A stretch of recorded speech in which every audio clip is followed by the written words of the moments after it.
মামুনি তোমার হাতটি দাও, আমি তোমাকে ধরে ওঠাবো। তো হ্যালো বন্ধুরা, সবাই কেমন আছেন? আর আপনাদের ছোট্ট সাহিত্য আমাকে খুশি করার জন্য এরকম মিষ্টি মিষ্টি কত কথা বলে। যাই হোক বন্ধুরা, আজকে আমরা বিকেল বিকেলেই বের হয়েছি, কারণ বাচ্চাদের বাহানা তাদেরকে পার্কে নিয়ে যেতে হবে। আমরা অলরেডি চলে আসছি পার্কে। এই পার্কটা হলো নরসিংদীর পৌর পার্ক, কিন্তু আমি দিয়েছি ওপেন পার্ক নাম, কারণ এই পার্কের চারদিকে কোনো দেয়াল নেই, নিচে মাটি, ওপরে খোলা আকাশ। কিছু কিছু রাইডসও আছে, বাচ্চারা খেলতেও পারে। যাই হোক, সুমির মনটা ভীষণ খারাপ ছিল, সুমিকে নিয়ে চলে আসলাম তাই পার্কে। বাচ্চাদেরও মন ভালো হলো, সুমিরও মন ভালো হলো। তো আমরা বসছি এখানে একটা বটগাছের নিচে। বসার পরে দেখুন এই শহরের সৌন্দর্য।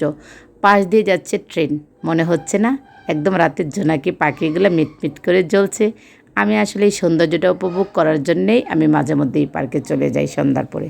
খুব ভালো লাগে। আর এদিকে বাচ্চারা ট্রেনের সাথে সাথে দৌড়াচ্ছে। ওদেরকে বলছি দৌড়িয়ে তো কোনো লাভ নেই, ট্রেন তো চলেই যাবে। তারপর পেট তো চুচু করছে এইদিকে।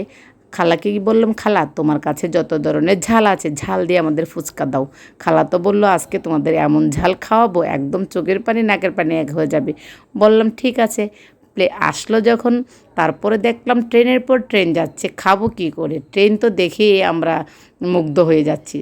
যাই হোক বন্ধুরা, প্লেট এখন শেষ, কিন্তু বাচ্চারা ঝালে লাল হয়ে একদম আইসক্রিম খাওয়া শুরু করেছে।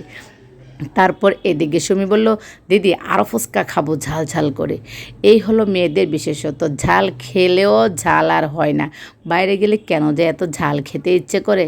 তো আমাদের এই আড্ডা সাড্ডা দেওয়া শেষ করে তারপরে বাসার উদ্দেশ্যে আবার রওনা দিলাম। এই তো আমাদের দুই ফ্যামিলি একসাথে আমরা রিকশায় উঠি। এই টিমটাকে আপনাদের কেমন লাগে আপনারা অবশ্যই কমেন্ট করে জানাবেন।